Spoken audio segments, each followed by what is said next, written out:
سورہ بقرہ کی آیت 245 سے 252 کے اندر ملتا ہے۔ حضرت طالوت علیہ السلام نے 1004 قبل مسیح سے 1020 قبل مسیح تک حکمرانی کی اور اسی وقت کے اندر فلسطینی فوج سے ایک فیصلہ کن جنگ ہوئی۔ بنی اسرائیل اس وقت بہت ہی مالی اور عسکری طور پر کمزور تھی اور اپنی طاقت کے نشے کے اندر فلسطینی فوج نے یہ اعلان کیا کہ ہمارے سب سے طاقتور سپاہی جالوت کو اگر تم میں سے کوئی شخص ہرا دے گا یا پھر اسے قتل کر دے گا تو یہ پورا کا پورا فلسطین بنا لڑائی کے تمہارا۔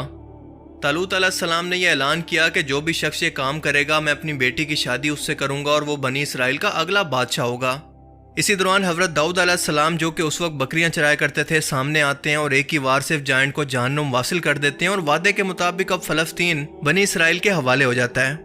اسی فلسطینی فوج سے تابوت سکینہ بھی واپس لے لیا گیا جس کے اندر حضرت موسیٰ علیہ السلام اور حضرت ہارون علیہ السلام کے تبرکات تھے۔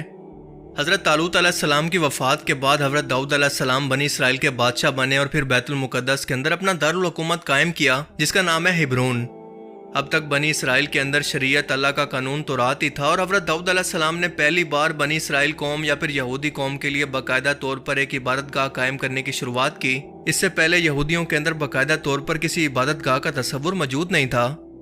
یہاں پر تابوت سکینہ کو بھی لا کر رکھا گیا اور یہ نام اس لیے رکھا گیا کیونکہ یہ حضرت داؤد علیہ السلام کی زندگی کے اندر تعمیر نہیں ہو سکا بلکہ آپ کے بیٹے اور اگلے پیغمبر حضرت سلیمان علیہ السلام نے اسے تعمیر کیا جن کے نام کی مناسبت سے اسے ہیکل سلیمانی کہتے ہیں۔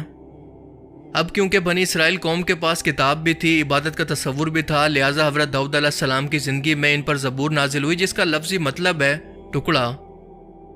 اب یہاں پر سب سے اہم اور سمجھنے کی بات یہ ہے کہ زبور کوئی شریعت کی کتاب نہیں ہے بلکہ اللہ کی تعریف اور حمد و ثنا سے بھری ہوئی کتاب ہے، کیونکہ اللہ نے حضرت داؤد علیہ السلام کو لوہے کو نرم کرنے کی طاقت اور انتہائی خوبصورت آواز عطا کرنے کے ساتھ ساتھ اللہ کی حمد و ثنا اتنے خوبصورت انداز کے اندر بیان کرنے کا معجزہ